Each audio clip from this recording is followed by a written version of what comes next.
hello everyone. I'm delighted to be here. This is my topic that I'm obviously very passionate about. My journey started in my early 40s when I was working in corporate. I had 2 young children and I kind of hit a brick wall.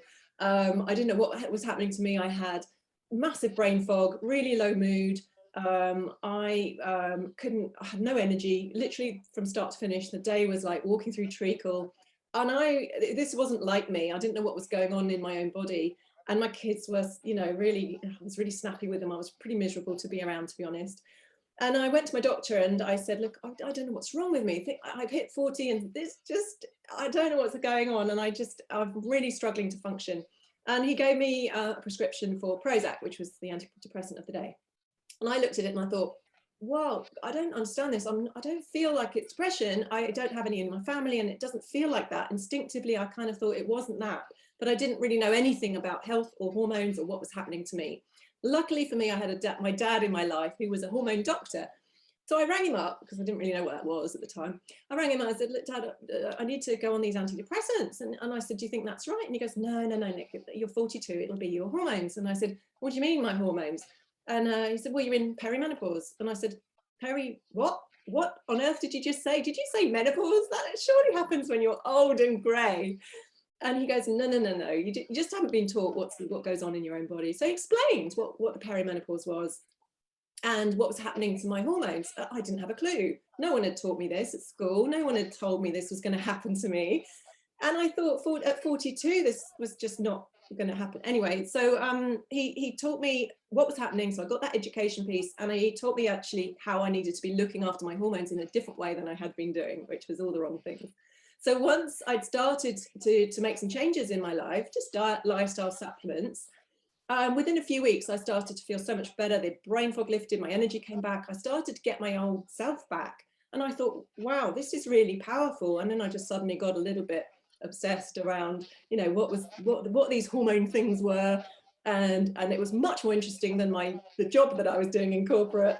And I thought, goodness me, I really want to learn more about this. And also I was looking around at other 40-year-old women going, they're all struggling too. And they don't know what I know now. So I wanted to really kind of help them not go through what I did as well.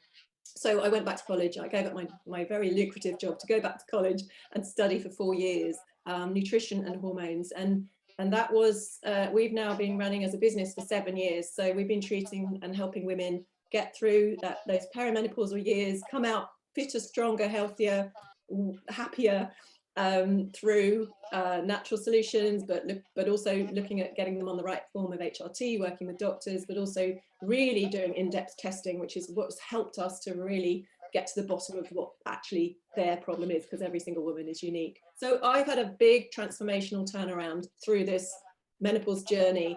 So I'm very delighted and thrilled to be able to share some of that with you.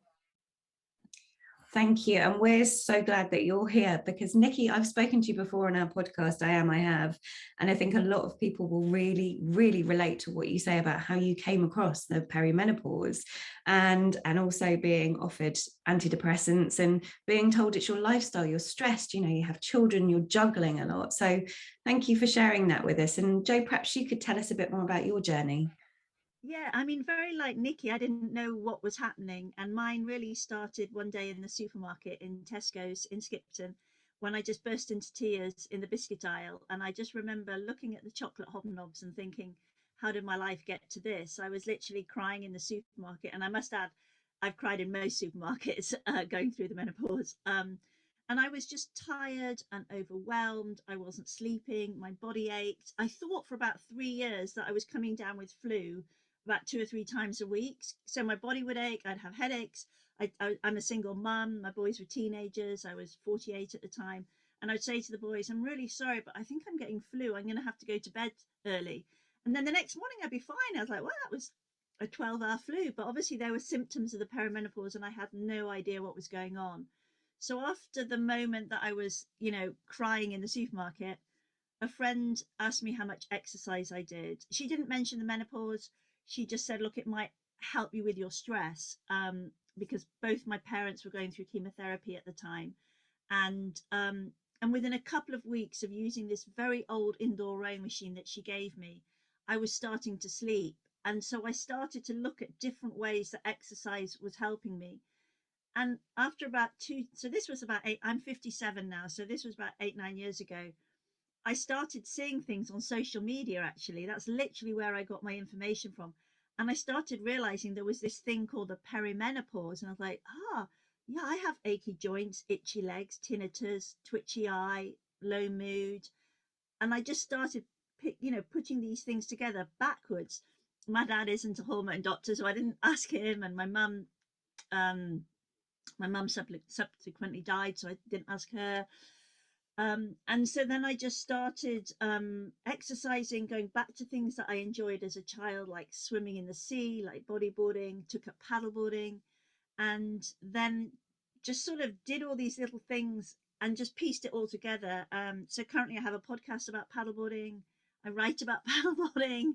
I speak about paddleboarding and adventures. And really my message is always, from a very personal point of view, is that we need to, at this stage of life, put ourselves on the priority list, get the information that we need, advocate for ourselves, and just start small, looking after ourselves, and that we're absolutely worth it.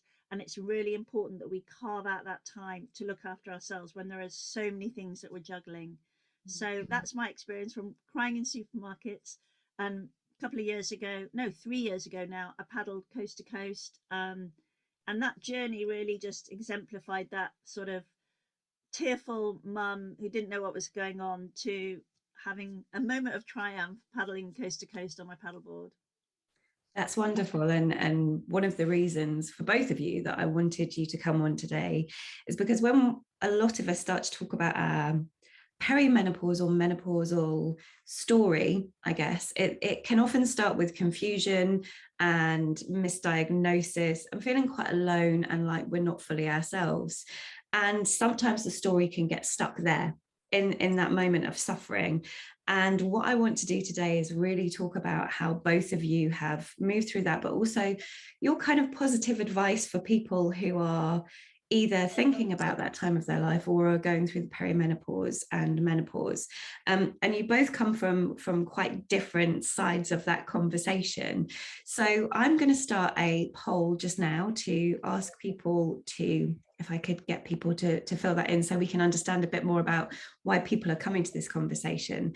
But perhaps you could take us on a bit of a positive journey in terms of the things that we can do and why you're so passionate about it. Again, Nikki, maybe starting with you in terms of nutrition. And I should say that both ladies have podcasts of their own. So afterwards, we'll make sure that we link all of that so you can listen to all three of our podcasts and get a plethora of advice around perimenopause and menopause. But Nikki, let's start with you. So why this is so important actually is, the average age of menopause 100 years ago was 57, sorry. And our life expectancy was 58. So we only had 1 year to kind of suffer and get to put up with it. These days, the average age is 51 and our life expectancy is 81. So we've got potentially 30 years for most of us that are available to us to enjoy post-menopause. Okay, that's a huge difference to the past.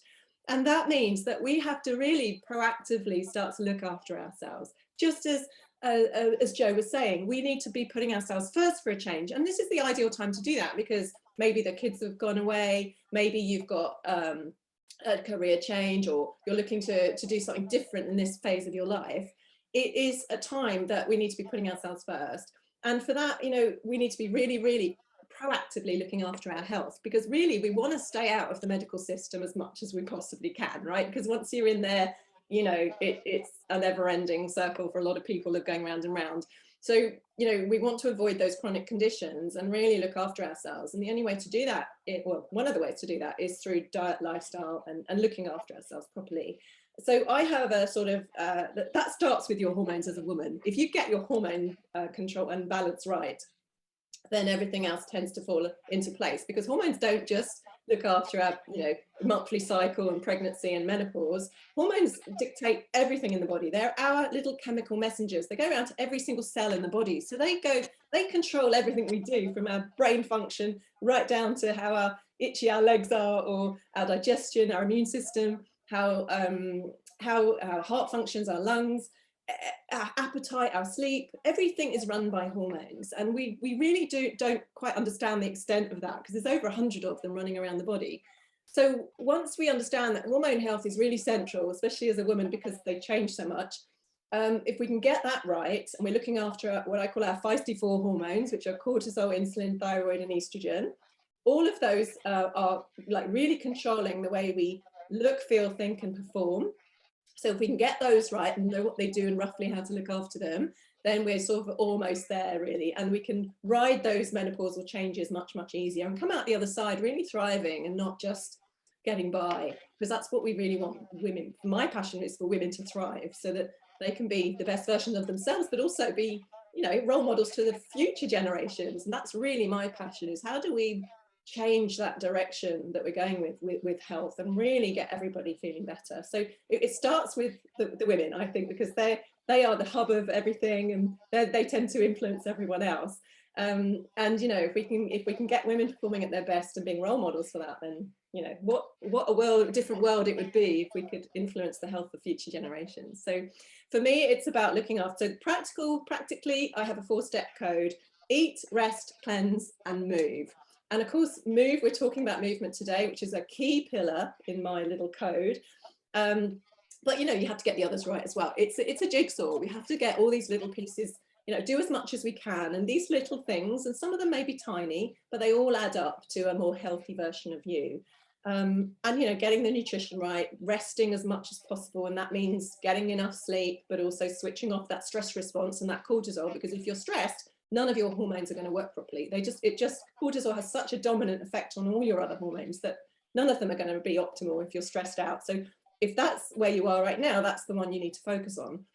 And then cleansing, making sure you're not getting external kind of estrogens and toxins coming in and disrupting everything. And then the last piece of it is the movement, which I know we're going to be expanding on today. So really just getting all those, it's one part of my sort of 4 steps, but it's a really important part, and I know we're going to dig into that more as we go through this.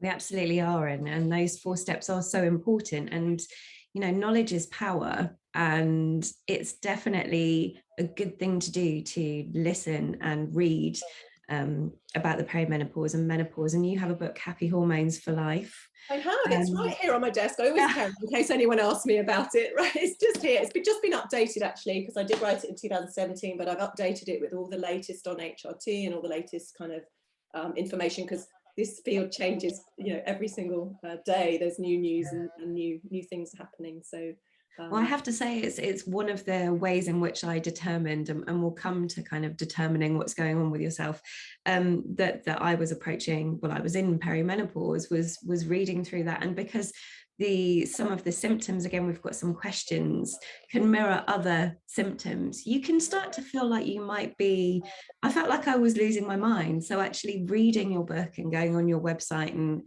getting those emails to just remind me, actually take care of yourself, you know, this could be the issue. So I would say to anyone watching that, you know, knowledge is power, and just listen and read as much as you can. And I know that can be overwhelming, but there are definitely ways in which to kind of minimize the overwhelm once you start. And one of the beautiful things you said was you can really thrive once you're managing your perimenopause or menopause. And Jo, that's when I want to come to you, because you are, for me, the epitome of thriving. You know, you posted something yesterday on your paddleboard talking about the fact you were going to talk about movement and menopause today. Tell us how you moved from the biscuit aisle in Tesco's feeling flat as a pancake to how you're feeling now.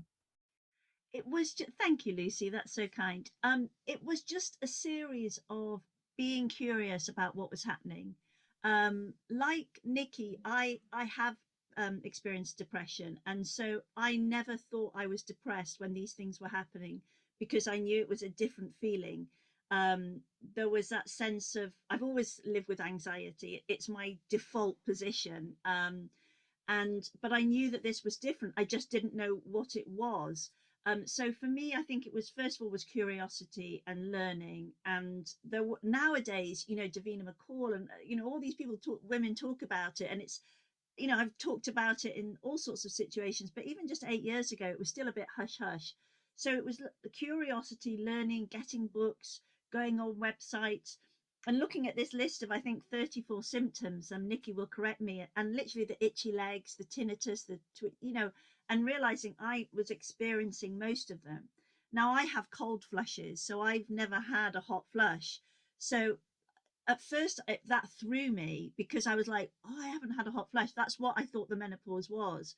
So I had to realize that you could have cold flushes, and that was okay, but I was still getting the night sweats, the heart palpitations. So first of all, it was curiosity and learning and piecing it together. And then the movement just helped. And I think it wasn't just the physical moving, it was saying, I'm a single mum, my boys were teenagers, mum and dad were both going through chemotherapy. There were a lot, I was trying to put food on the table, look after them, everything. But it was saying, right, I'm going to spend half an hour on the rowing machine. Where else can I put my needs first? Because I think you just don't. I was brought up in a generation where you put everybody else's needs first. So by moving, I was like, okay, this is making a difference. Where else can I look? And for me, like Nikki has her 4 things. So I have movement, I have kind of what I eat, and that has to be nutritionally good for me, but it also has to be really lovely. I have to like it. And I have to be really comfortable around food, because as a teenager, I was anorexic, although we didn't even talk about anorexia then, but it was really taboo. So I have to be comfortable around the food I eat and enjoy it, and as well as it being nutritionally good for me. Sleep and rest, like I go to bed at 10 o'clock. I've been to book clubs and they've said, oh, it's coming up to 10 o'clock. I'm like, I'm out of here. Literally, I'm really strict about my bedtime and my rest, and, just all the different things that can make me feel good. And then my 4th one is around community and purpose. Because I think as a menopause, going through the menopause, you can feel very alone, and very much like the world's going on around you and you're just really sort of unhappy and not sure what's happening. And for me, community and purpose is around my beach cleaning. It's around connections I make on social media. It's around talking about paddleboarding and talking about joy and looking after yourself. So they're my 4 things that I look after. And for me, it was just a gradual process. So I didn't go from crying in the supermarket to paddleboarding 162 miles. I went from crying in the supermarket to rowing a bit, to going to the gym, to doing this, it's just a tiny gradual. At each step, it opened up the world a bit. And then I just went through that door and thought, okay, this is fun. I'll go through the next door. So it's always about starting where you are, starting with what you have, and making those first initial steps. And if that's a 5-minute walk on the beach or in the park, and then you go a bit further, and then you might join a class, or for me, it's always been about saying, start where you are with what you have, and say to myself, oh, I'll just go for 5 minutes, and if I hate it, I'll come back. But usually you don't hate it, you go, oh, I'll just go for a bit further. So and also scheduling it in, like for me, it's like in the morning, I'm like, can I get outside in the light? That really helps my sleep.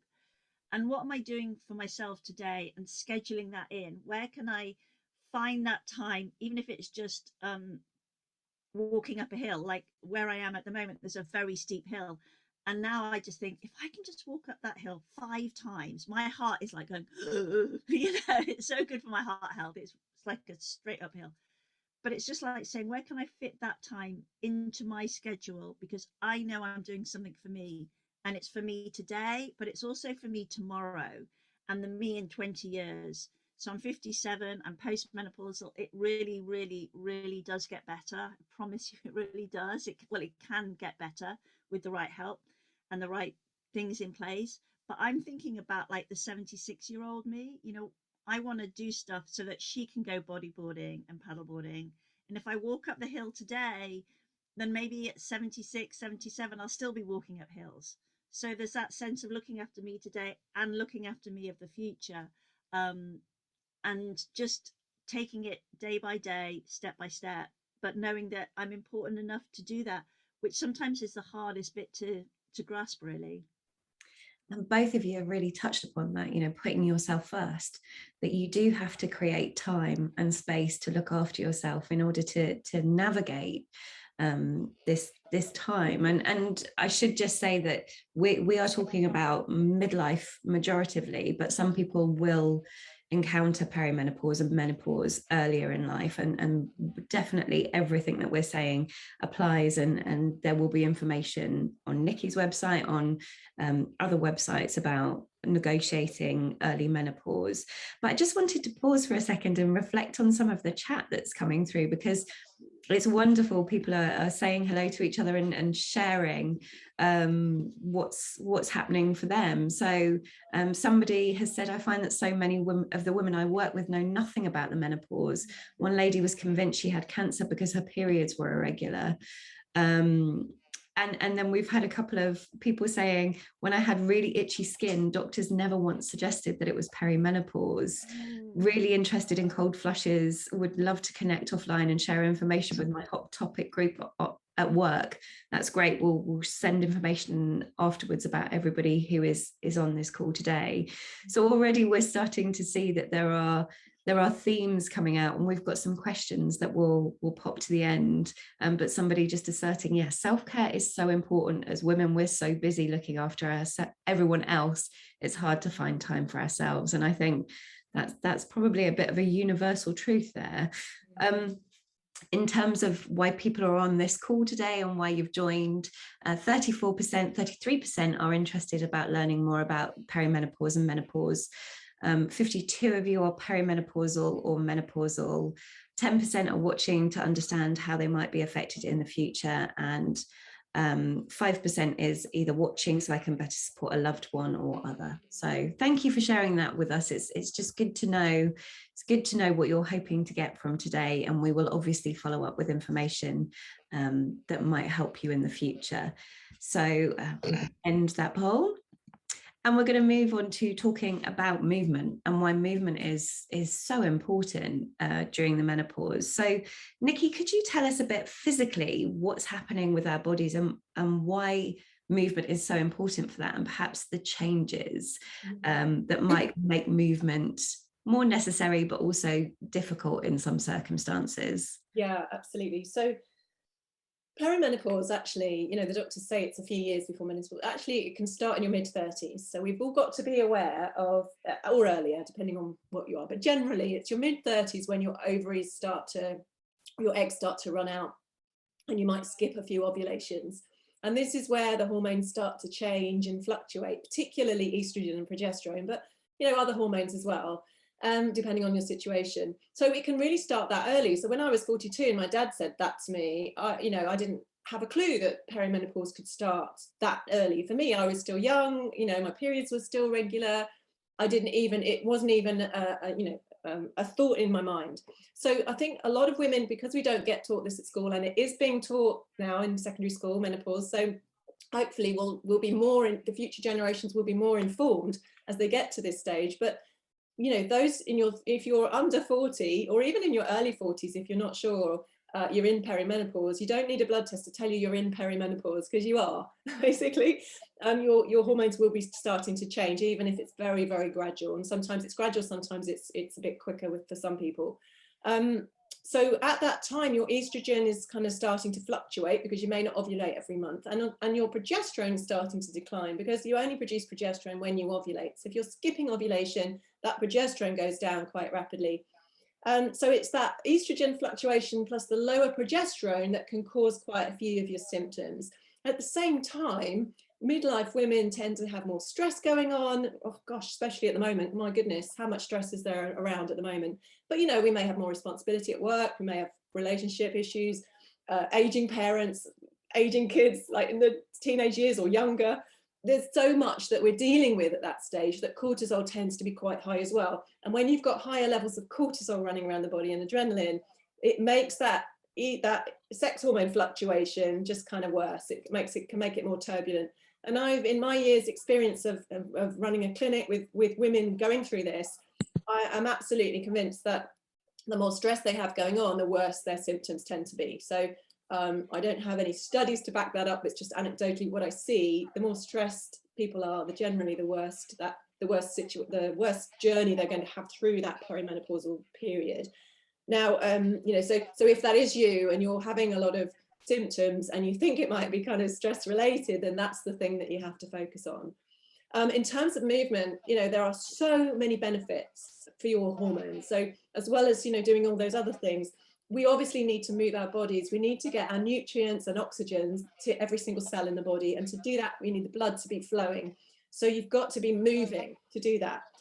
Exercise increases endorphins and dopamine and serotonin, which can often be lower during menopause as well. So, we're actually sort of stimulating those feel-good hormones by doing exercise. So we're sort of topping them up, if not, if you've got lower levels at that time. Exercise also increases the way you deal with insulin. Now, insulin is your blood sugar regulating hormone, and we can get more insulin resistant as we get older and as we go through menopause. And what that means is that when we eat carbs, we can't deal with them as well. So carb intake can just make us put on weight, can make us more groggy, can make our blood sugar go a little bit more on a roller coaster. So it means that, we have to watch our carb intake, but also insulin helps us deal with the carbs we're eating. So it's a really good way of kind of managing that change. Exercise also helps with our cortisol and our stress response. Now, I'm going to say this with some caveats, because when there's a balance. If you over exercise, do too much, and you're doing too much intense stuff and you're pushing your body too far, then that cortisol that is raised is going to be detrimental. So we have to get a balance between doing too little and doing too much. And I see a lot of women really, really pushing themselves. Gym bunnies are like really pushing the intense kind of classes, thinking they're doing themselves good. But if you've got stress going on, if you've got lower energy reserves, then that is not the best thing for your body, because it's just going to stress your body out even more. So generally, you've got to kind of get a portfolio of exercise that actually works for you and your body and where you're at right now. So that's really, really important. It's really important to enjoy it. I mean, I love the fact that Joe's taken up paddleboarding. What an amazing, joyful thing to do as exercise. You probably don't even think of it as exercise, do you, Joe? It's kind of so enjoyable. Exactly. So you need to find something, maybe not, you might not be able to access that, but something that you actually enjoy. Otherwise, you're not going to keep it going. And then, things like muscle mass, as we age, we lose our muscles. So we've got to sort of get in some resistance and weight training in there to make sure we just maintain our muscle mass. Our strength and flexibility is so important for those later years. Metabolism as well. Now, this is something that's really been interesting in the last year or so. This thing called NEAT, which is non-exercise activity thermogenesis. It's shortened to NEAT, so we can all remember it. But it's basically anything that's not sitting, but not formal exercise. So that bit in between where you're moving around, you're standing, you're cooking, you're gardening, you're walking around. And that is being really studied now very, very heavily in terms of its benefits of increasing your BMR, your basal metabolic rate. So it increases your metabolism the more you move, but you don't need to cane it at the gym, actually, if you don't want to or you don't enjoy that, because just general movement, less sitting and more moving, is already beneficial. So, I love walking. I used to run, but I can't run anymore. My knees and my hips hurt too much. I'm like 55 this year, so I don't want to be running all the time. That feels too harsh for my body. So I walk a lot, and I walk out in nature, and that has a double whammy, because not only is it enjoyable, you get benefits of the nature, you get the benefits of the walk, which are really, really good for you, good for your bones as well. We've got to be thinking about our bone health as we get through menopause, those weight-bearing exercises. And even our immunity benefits when we move more. So there are so many benefits for movement, and we've got to just try and find that portfolio, that routine that works for you on a sustainable level, because it's no point just doing a 12-week thing and then it's over and then you have to find something else. Just do something that's sustainable but has a bit of variety in it, but to get all those benefits. What I loved about everything you said there was really key information about, stressing your body by exercising intensely is actually going to be counterproductive. Also about muscle mass and maintaining muscle mass, so weight bearing exercise, but also something you find joyful. We had Tally Rye on the podcast recently, and she said, if it's something you hate, if it's something that you really, really loathe doing, you're not going to stick to it. So So why do it? Find something you love, whether that's a dance class or, something like that. It's important to love what you do when you're exercising, because you don't want to punish yourself into feeling better. And actually, you won't feel better if you're punishing yourself. So, it's that thing about putting yourself first, which comes through in everything you say. And Jo, perhaps you could talk to us about why movement has been so important for you, and also finding the joy in something that you do.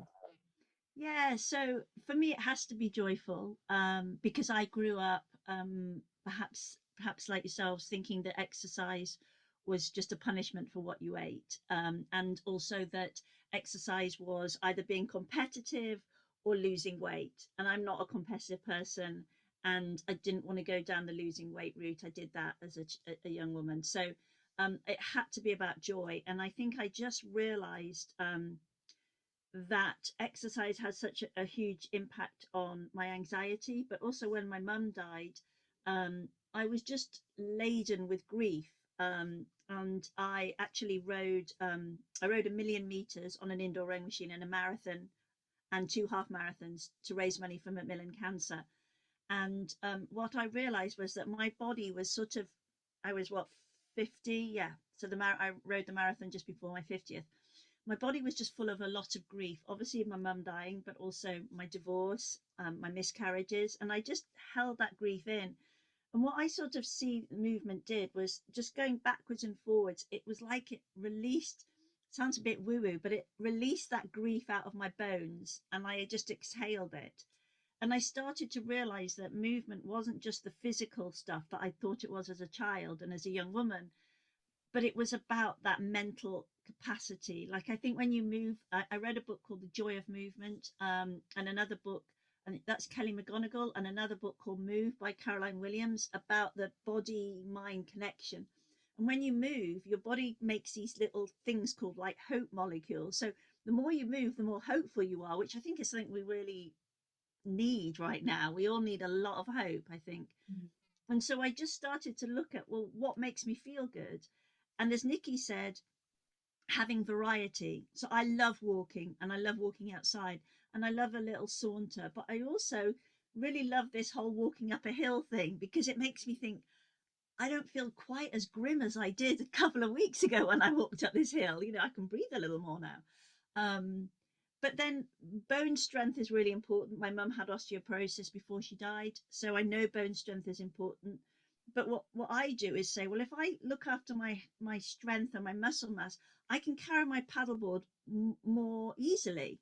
So I feel more confident as I'm getting, if I've got a long journey on a canal, I know that I can lift my board out to get on the locks and do it with more confidence.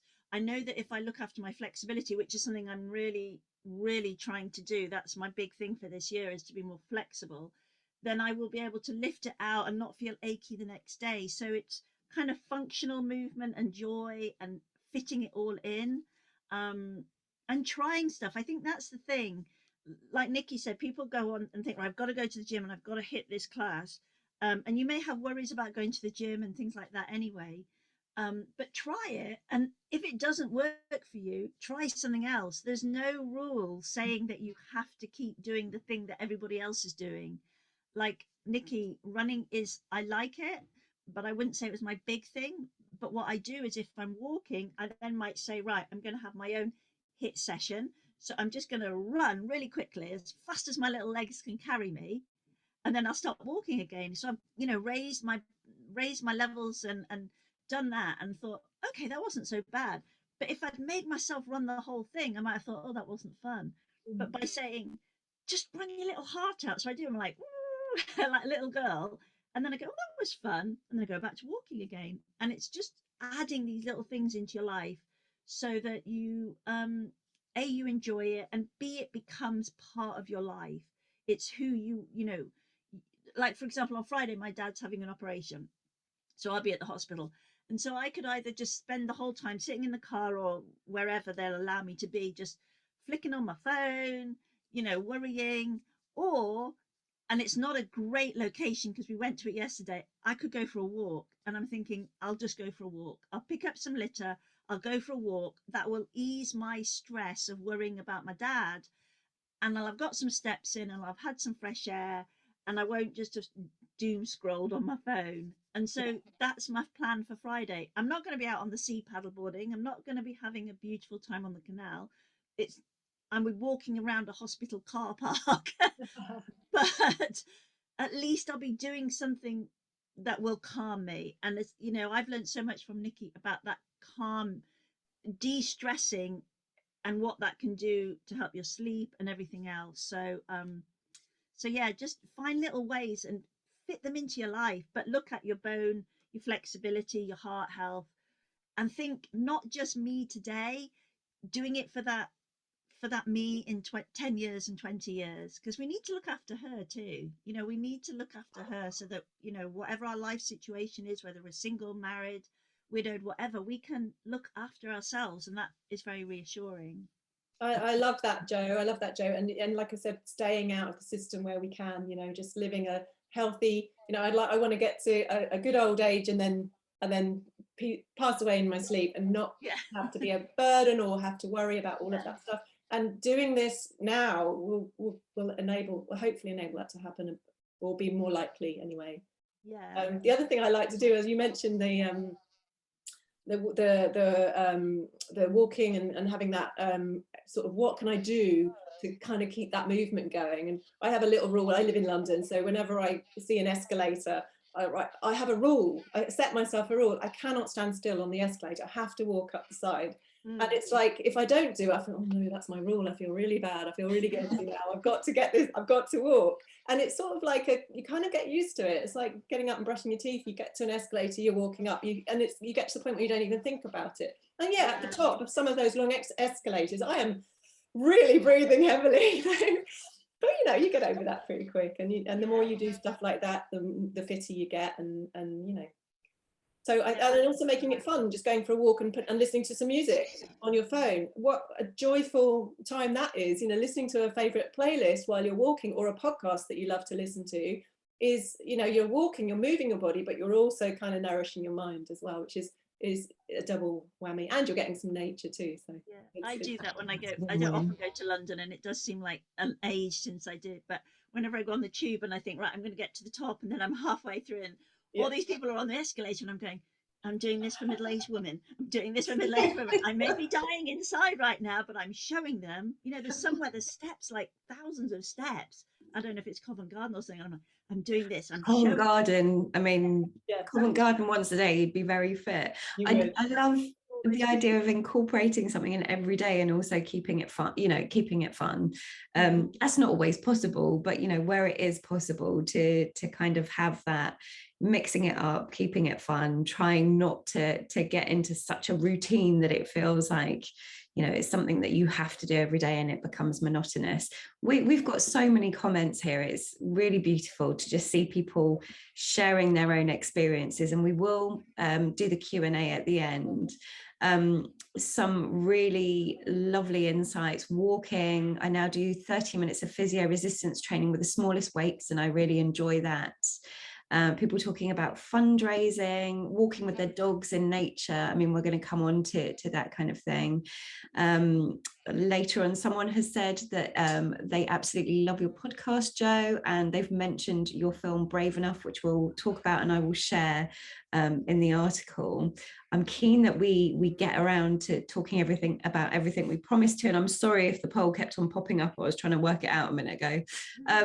But we asked the question, what prevents you from moving as much as you'd like to? Because we're going to go on to talk about exercise that perhaps we can incorporate if we're having issues. Low mood was 28%, again, body pain 28%, lack of motivation 54%, fatigue 43%, time 42%, and work home responsibilities 44%. So we can see that those are fairly high, with lack of motivation and fatigue and time and work home responsibilities all kind of coming up there. So let's move on to talking about how we've talked a little bit about getting movement in every day.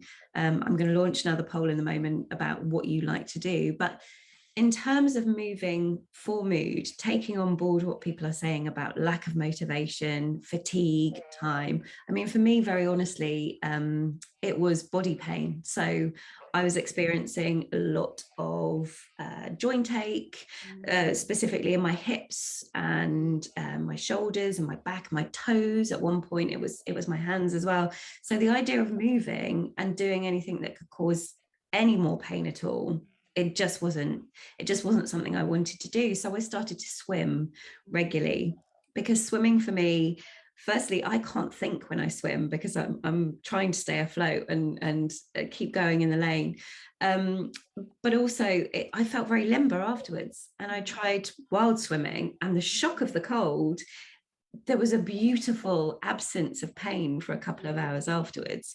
So I started to try and encourage myself to do that more regularly, swimming. But, you know, it takes a bit of going to the swimming pool and allowing that time.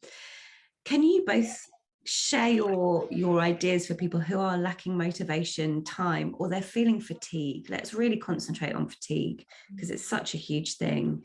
Nikki, what would your suggestions be? I think it's very, very hard to suggest exercise or movement to anyone who's feeling fatigue and low energy, because, you know, they just don't have the reserves to actually do any extra than getting through the day. So when we work with women, we get their energy levels up first through food, nutrients, and getting that balance in, because it's really, really, like I said, it's very, if you're low in motivation, it's really, really hard to say, right, you've got to start an exercise routine, or what can you do to kind of, because it's sort of like the chicken and egg. If you haven't got that motivation and energy first, it's really hard to then start something new and even just change the smallest of habits. So for us, it's about really getting your energy and motivation and mood right before you can then start to make those other changes, which might feel a bit hard right now and might be a bit overwhelming. So eating right is really, really important. Getting those nutrients in. Many of us over 40 are nutrient deficient. We haven't got enough vitamin D, especially right now. We haven't had any enough sunshine to get onto our skin since the summer. So our vitamin D stores will be running out if they're not completely depleted. Now, vitamin D is not just good for your bones and your immune system, but it's really important for your brain. It stops you getting depressed. So if you've got a low mood and lack of motivation, you absolutely need to be getting your vitamin D supplements. Honestly, it makes the biggest difference to a lot of people. So especially in the middle of January, goodness, you know, we haven't seen the sun. We've got a lot of people suffer from that during the winter, and it's very much linked to vitamin D deficiency. So getting those nutrients in, the B vitamins and all of those nutrients that we can be deficient in, particularly when we're stressed. Magnesium is another one that many of us don't have enough of. Magnesium, again, really important for your mood, for your energy levels. So and your sleep and relaxation. And we can only get magnesium from kind of dark green leafy veg and nuts and seeds. Really not, you know, not the sort of foods that you're probably eating a lot of in the winter, you know. So if you are, that's amazing. But also we are what we absorb. So we may not be able to absorb that much magnesium. So I'd be putting everybody on vitamin D and magnesium as the absolute minimum to get, if you're tired and you've got low mood issues. Obviously, if you're on medication or have any health conditions, obviously check that with your doctor. But these are fairly safe vitamins and minerals to be on, and they can make a big difference to your energy and your mood. So I'd be looking at, you know, where you might be nutrient deficient, and also just making sure your blood sugar is nice and balanced. So making sure you're getting really good nourishing foods at each meal. That's going to have a massive impact on your energy and your mood. And then when you feel better from that, you can then start to look at, okay, what else can I be doing? How can I incorporate more movement into my life? But I find it very difficult to start that at a base level of depletion. Nikki, you're so right, and it's about treating the cause and not the symptom, if you like. It's going back and saying, why have I got that fatigue? Why am I feeling like that? What's happening in my life? And that can be a spectrum of things, but looking at where you might be depleted. And I just wanted to respond to something you said there about magnesium. So I've been lucky enough to work with a member of Nikki's team, and actually magnesium made such a difference to my sleep. I was waking up 2 or 3 times in the night, and after I'd been taking magnesium for a short amount of time, sorry. It hasn't helped with my words though. I still get say the wrong things or just nothing all the time. Not a miracle, Lucy. But it really helped with my sleep, and also with my night sweats. My night sweats really decreased, and they were becoming just horrible, really something that I was worrying about before I was going to bed. So I would really echo what you said there. And Jo, moving on to you. So if someone's feeling fatigue or lack of motivation, let's talk about lack of motivation, because it can be tough. What would you say? Yeah, so for me, like the two things of the four are sleep and movement. And so for me, sleep, I'm so precious about my sleep. So I kind of think that if I can, the whole stuff about circadian rhythm, if you can get out in the morning, and I don't try to sort of combine the two and say to myself, I don't necessarily feel like doing it, but if I wait for motivation, I could wait forever. Instead, I say that motivation follows action, if you see what I mean. So that when you do something, the motivation to do it again increases. But if you wait for motivation, you could be waiting a long time. So it's sort of like saying, okay, I'm just going to go outside. Even if I don't feel like it, I haven't brushed my hair. I mean, if you see my Instagram, there's loads of pictures of me where I am literally out the door, picking up litter, no makeup, haven't brushed my hair, or maybe the makeup from yesterday. Sorry to all the beauty people on the course. And so I just do it. Just do it for you, Jo. Just 5 minutes. Walk. I know a 5 minute walk around the block. I know a 5 minute walk up the hill. So don't wait for motivation. It sounds really harsh, and I'm not a harsh person, but don't wait for motivation. Just do it, and then sometimes that increases your energy levels. So pull your sweatpants on or whatever, and your um trainers on, and just go and do something, and just say to yourself, 5 minutes, 5 minutes, that's all it takes. I'm just going to go for 5 minutes. And you might want to go for 5, but you might extend it to 8 or 10.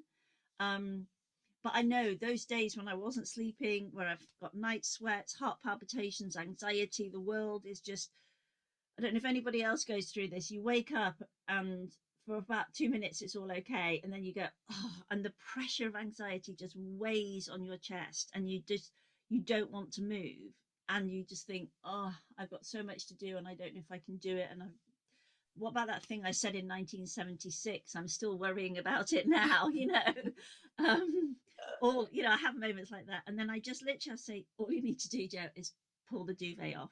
Literally pull the duvet off and move those legs to the floor. um, and so understanding that you're not alone, that you're not crazy, this is happening to so many of us, and just say, I'm just going to go outside and do it. But by thinking ahead for the night, like get out, get a bit of fresh air. I take my vitamin D too, get out. I'm helping myself for tonight's sleep, because otherwise, I think, I don't know if this happened to you, Lucy, I would feel afraid of going to bed because the expectation to sleep was so great, but the knowledge that I might not sleep was even harder. And so if I'm doing it in the morning, I'm thinking I'm looking after the Jo at bedtime, and when I go to bed, I'm looking after the Jo tomorrow, and and saying, I don't feel like doing this, but I'm just going to do it anyway. And because sometimes we can focus like it all has to be a joy, and sometimes it's not. Literally, I will tell you if walking around the hospital car park is a joy. Obviously, being there for my dad is the joy, but it's not going to be the most pretty experience. But I know it's just going to make me feel better, so I'm just going to do it, whether it's pretty or not. Um, and so I just think, if you are feeling fatigued, if you haven't slept, number one, you're not the only one, and there's a whole army of us out there feeling the same. And be moving first will help you get into the action rather than waiting for this motivation to arise. It's like anything, isn't it? You don't always feel motivated to do your tax return, but you kind of just do it anyway. And very timely.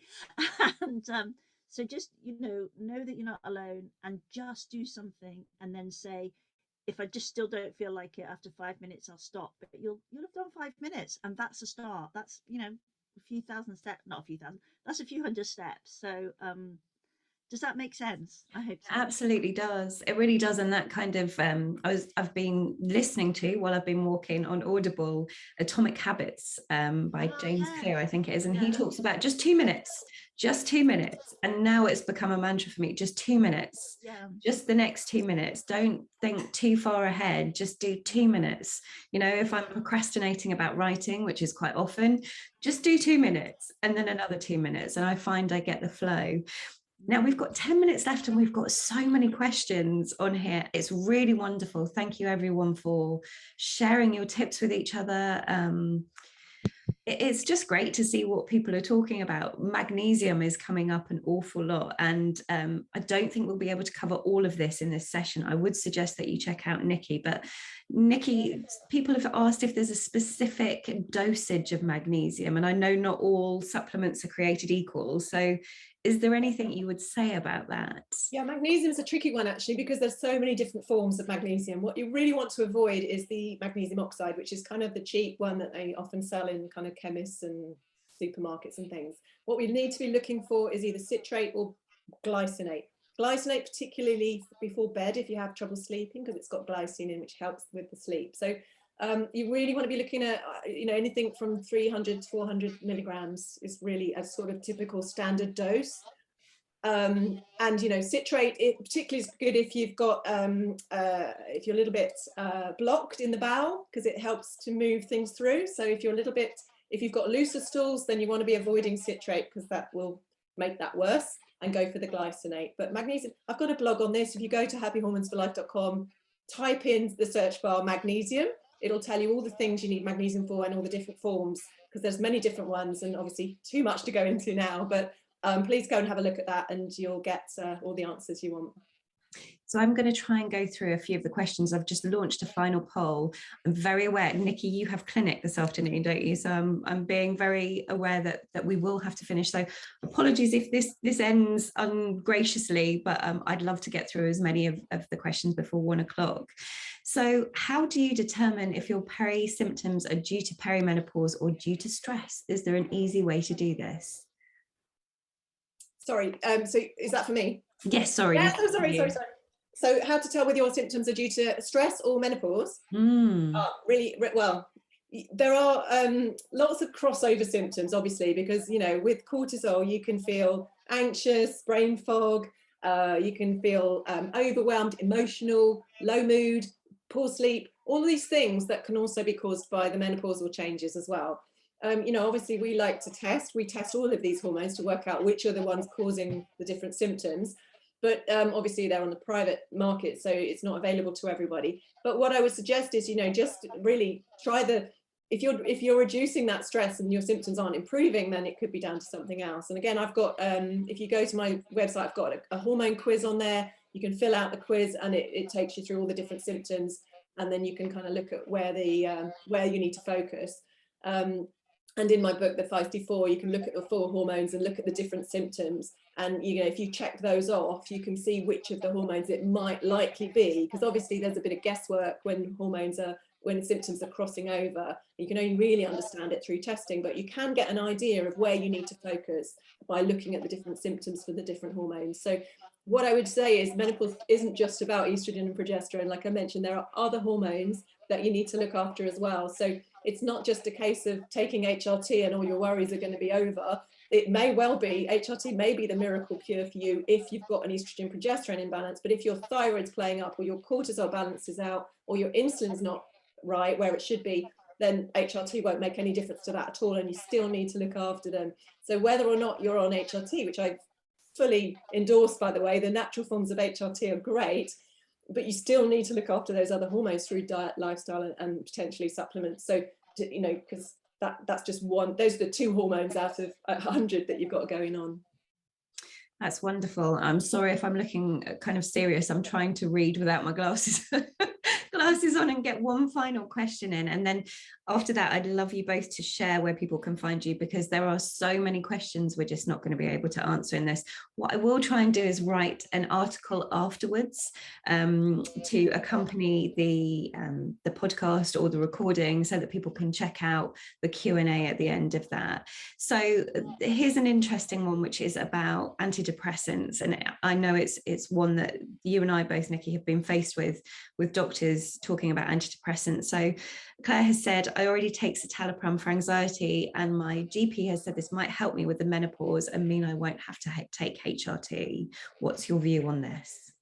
I can't, I don't know what your doctor's talking about, because the Teleprom is a serotonin inhibitor, so I mean enhancer. So you're going to, it's purely for it's purely for depression and anxiety. It's going to do nothing for your estrogen and progesterone balance. So it's a completely different medication. So some people take both. Others feel better on the antidepressants, so they may not need the HRT, but it's not doing anything for that estrogen replacement. And estrogen is so important, not just for how you're going through the menopause and those 35-40 symptoms that we can have, but it's also really important for your bones, your heart, and your brain. So those three things, because low estrogen is linked to osteoporosis, heart disease, and dementia, because of the role estrogen has to play in those three different systems. So if your estrogen is really low, you actually do need to look at trying to replace that, either through HRT or through your diet, through plant estrogens, which have a weaker effect, but they can be effective. Otherwise, you're going to be at higher risk of these things, and they are, three nasty things that we want to try and avoid as we get older. So please ask your doctor to discuss it again, and if it's possible to book a double appointment for that. Yeah. Some surgeries will do that, and I know that Kat wrote a brilliant, I think Kat, you wrote a brilliant article about talking to your doctor about something very specific and how to do that, because I think sometimes when you're feeling very low, this is certainly what happened to me, it's hard to have the gumption to kind of say, I don't think that's right. I don't think antidepressants are going to do this. I'm talking very quickly because we're coming to the end. Nikki, please could you give your details of where people can find you, and then Joe. And again, we will hope to send out a recording of this early next week for everyone who would like to share it or listen again. So Nikki. I'm at Happy Hormones for Life, forlife.com. If there are tons of free resources on there, you can download lots of different things for free. You can type into the search bar, there's over 100 blogs, so you can type in anything from brain fog to anxiety to sex drive, and you'll get something on there, hopefully. HRT, again, if you want to learn about the right forms of HRT to discuss with your doctor, again, just type HRT and you'll get all the information on there. So hopefully you'll find what you need, and if you don't find what you need, I'm happy to answer your questions on email. Just come through the contact page on the website. That's wonderful. And Joe? So my website is Jo Moseley, moseley.com, or I'm always on Twitter and Instagram at HealthyHappy50. I have a podcast called The Joy of SUP, the Paddleboarding Sunshine podcast, and I have a film that I think Kat very kindly shared called Brave Enough, A Journey Home to Joy, which basically charts the journey across the country paddleboarding and litter picking, but really charts the journey that I've been on through the menopause and grief and anxiety. And just one tiny thing about the 2 minutes. If you're going for a walk, if you're going to make a phone call, why not go for a walk as you call your friend? Because you will be really surprised how many steps you do whilst you're having a good old natter. That's true. So I've started doing that when people say, can I call you? And I'll be like, yeah, just let me get my trainers on. Brilliant. So it's a lovely way, literally. And I've done business calls like that. I've said, look, I'm out walking. Are you cool to let me, huff and puff a bit if I'm going up a hill? And they're like, yeah. So that's community and friendship and moving at the same time. And it really, it just brings a little bit of joy to your life when we all need it so much right now. That's wonderful. Great tips, great professional information. Thank you. I feel really positive after listening to the two of you, and I knew that you bring so much good information to this talk. For anybody who's come to this podcast from Red rather than Happiful, Happiful magazine is out now. So this is the most recent one. You can also download our free app where you can read the digital magazine whenever and wherever you like, again for free. We have counselling directory, nutritionist resource, hypnotherapy directory. You can see it all on the app. And we also have our podcast, I Am, I Have. So keep in touch. Let us know what you thought of today, and we will send out the recording next week. We really appreciate your participation and your chat. I'm going to download it and send it to Joe and Nikki afterwards, so you can just see some of the beautiful comments that have been happening while we've been talking away. Thank you, everyone. Joe and Nikki, we will unceremoniously get kicked out of this now. So thank you. I appreciate your time. Thank you Thank so you, much. everyone. Bye-bye. Bye-bye.